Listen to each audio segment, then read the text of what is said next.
Don Ibar Villarruel, Jorge Valdivieso le habla. Usted ha sido exdirector de autonomías. Hoy en el Chaco se está dando un movimiento en el cual se pretende cambiar las autoridades, las primeras autoridades regionales que cuenta la primera región autónoma. ¿Usted conoce este último informe que ha emitido el CEA? ¿Lo considera usted que es vinculante? Buenas noches, adelante, por favor. Mucho gusto de saludarlo. Bueno, gracias Jorge por poder comentar un poco. Sí, he tenido conocimiento en las anteriores horas sobre un informe que ha sacado esta entidad nacional respecto a las autoridades que han sido electas en el Gran Chaco, la primera autonomía regional de Bolivia, ¿no? Y bueno, me parece, a primera vista, una vez leyendo el informe que ha sacado esta entidad, me parece un poco incongruente por varias razones, principalmente dos razones, ¿no? Establecen una relación de hechos, una relación jurídica que deja un poco de susceptibilidad y sobre todo no se enmarca en ninguna disposición nacional. Eso es lo que me preocupa un poco en términos, digamos, personales, ¿no? Por dos motivos, principalmente, ¿no? El primer motivo que podemos alegar a aquello es que podemos entender que todas las autoridades subnacionales, y cuando vamos a hablar de autoridades subnacionales hablamos de gobernadores, ejecutivos regionales, alcaldes, autoridades de las autonomías indígenas, que tienen cualidad gubernativa, son autoridades electas, tienen legitimidad del soberano, han sido electas por autoridades, ¿no? Entonces, lo primero que sorprende es que hacen un análisis demasiado parcializado porque vulneran un principio constitucional que es el derecho político que representan justamente estas autoridades, ¿no? En parte de su informe, perdón, Ibar, en parte de su informe, este informe del CEA los denominan funcionarios públicos. ¿Está correcto esta denominación que ha utilizado el CEA? Bueno, lo primero que debemos tener la certeza es que todas las autoridades, todas las personas que trabajan en instituciones públicas, por supuesto que son servidores públicos, pero lo que hay que catalogar es qué tipo de autoridades o qué tipo de servidores públicos son. La ley 2027, el Estatuto del Funcionario Público, clasifica de manera acertada y cataloga, digamos, a las autoridades y hace una jerarquía, digámoslo así. El primer rango de autoridades son las autoridades electas, ¿no? Sí. Las autoridades electas, ¿no?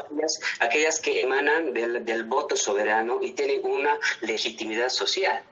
Entonces, el análisis que hace el CEA es que los bajan de rango, básicamente, sí, y las denominan a estas autoridades como si fueran designadas, ¿no? Eso es lo primero que llama la atención. Porque las autoridades que están ahorita en ejercicio transitorio, ejecutivo regional, los ejecutivos seccionales, no son autoridades designadas. Eso es lo primero que hay que aclarar. ¿Por qué? Porque las autoridades que están en ejercicio transitorio son autoridades electas. Nacidas del voto. Exacto, han salido de un voto, en 2015 han sido electos por el soberano y emanan justamente su legitimidad de un voto soberano. Eso es lo primero que hay que observar, digamos, ¿no? El primer criterio que yo le mencionaba. El segundo criterio que hay que observar es que justamente esas autoridades que han sido electas de un voto del soberano, a raíz de una ley nacional, la Ley Nacional 927, en su artículo 3, de manera categórica, taxativa, establece una disposición que es de cumplimiento obligatorio, ¿no? Y cataloga de la siguiente forma: estos ejecutivos seccionales electos el año 2015 deben ser las autoridades que vayan a conformar el órgano ejecutivo transitorio del gobierno autónomo Autónomo Regional del Gran Chaco, ¿no?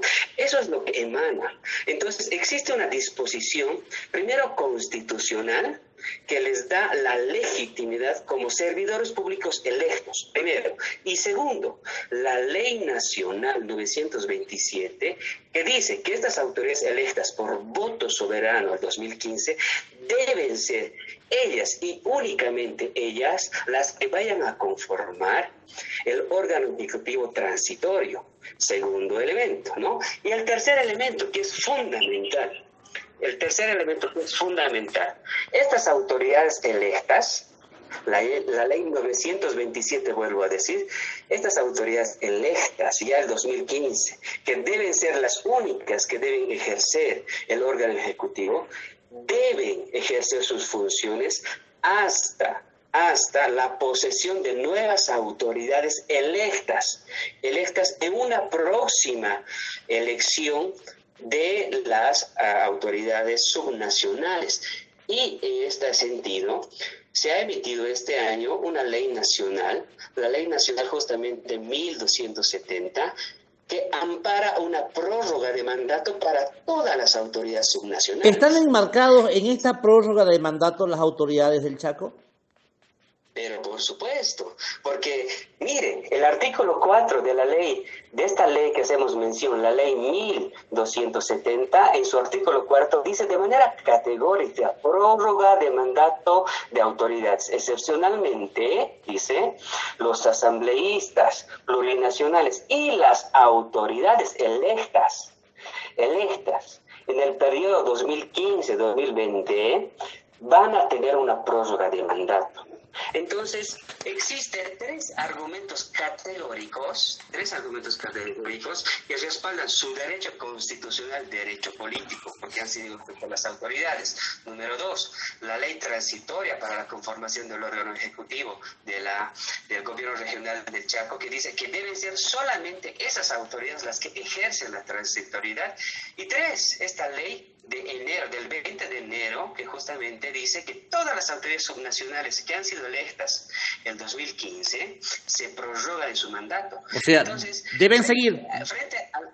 Frente a esta disposición constitucional, frente a estas dos leyes nacionales, un informe de una entidad, de cualquier entidad sea esta, salvo que sea obviamente el Tribunal Constitucional, no tiene ninguna tuición. O sea, no tiene ninguna vinculación para el ejercicio territorial. Eso le puedo comentar, estimado Jorge. En este caso, este informe, ¿cuál sería la instancia que debería definir la legalidad o la ilegalidad de estas autoridades? ¿Tendría que ser el SEA o tendría que ser el tribunal? Primero, entendamos un poco la naturaleza del Servicio Estatal de Autonomías. El Servicio Estatal de Autonomías es una entidad consultiva.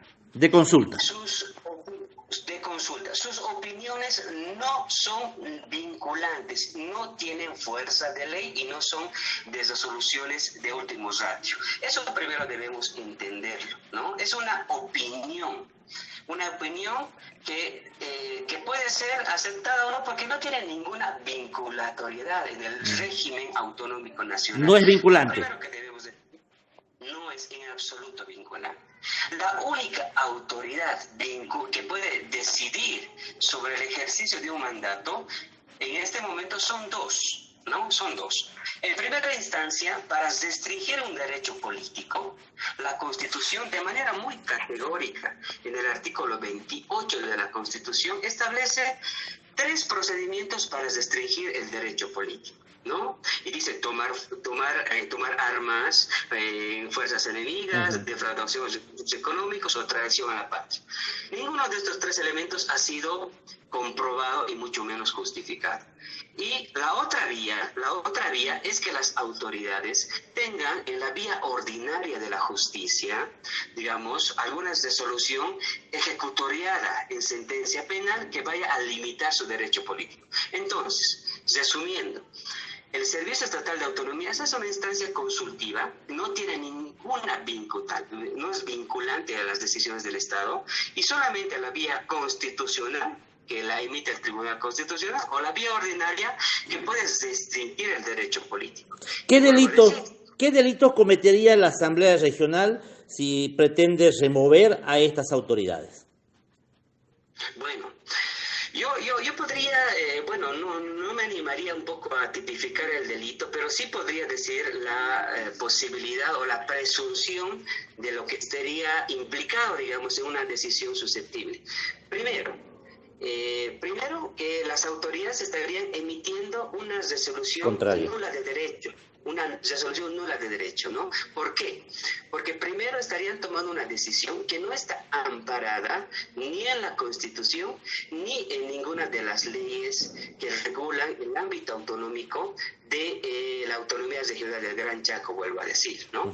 Entonces, los que son afectados en este caso, las autoridades ejecutivas, podrían plantear fácilmente en la vía constitucional un recurso de nulidad con todas las prerrogativas de la Constitución y de la ley que acabo de explicar, fácilmente podrían dar nulo esos derechos. Y eso implica justamente lo que usted mencionaba, que el próximo paso es de que las autoridades puedan presentar ya una tipificación de delito, porque estarían emitiendo resoluciones contrarias a la Constitución y a la ley. Y eso sí es un delito. Entonces, Ibar, con la experiencia que tiene usted en el tema autonómico, ¿usted cree que este informe que ha emitido el CEA esté atentando contra la autonomía de la primera región la primera región autónoma del Chaco? Sí, por supuesto. Vuelvo a decir, este informe lamentablemente no se sustenta en ningún marco normativo ni constitucional, ningún marco normativo del cual están ejerciendo actualmente todas las autoridades del Gran Chaco. Se hace una interpretación antojadiza desde un punto de vista para tratar de tipificar y establecer que las autoridades ejecutivas del Gran Chaco son designadas. Y eso justamente es algo que está fuera de lugar porque todos sabemos, y ustedes más que yo en el Gran Chaco, que esas autoridades no han sido designadas, sino han sido electas de un voto, de un proceso electoral en 2015. Y tienen un mandato de 5 años y ahora con la ley nacional tienen una prórroga de mandato. Por tanto, por supuesto que este informe, que no es vinculante, que es simplemente de consulta, tiene muchos vicios de nulidad. Incluso se puede presentar algún recurso, obviamente, contra esta entidad por tomar una interpretación antojadiza fuera del marco constitucional y fuera del marco legal. Eso podría comentar. Bien, muchas gracias, muchas gracias.